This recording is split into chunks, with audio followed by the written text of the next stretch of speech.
In this video, you'll learn how to customize your own background.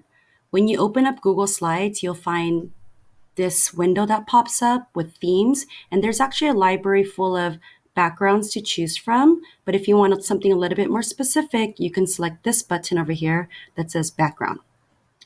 Now, if you choose, you can choose a color or you can choose an image. Here, I'm going to choose an image. There's upload, camera by URL, photos, Google Drive, and I'm going to go to Google image search. So I'm going to type in ocean,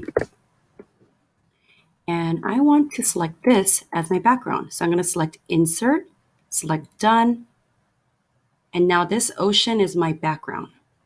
I'm going to give you another example.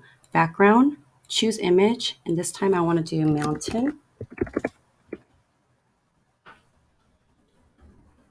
Select insert and select done. Let's say, for example, I want to select a color. Then I'm going to select that button over here and I get a library full of colors, or I can select like a gradient color. I could go ahead and delete that. If I want a solid color, I select background, select background, select color, and then I can choose a color. Done. So there's just a number of different fun ways to make your backgrounds a little fun and extra special.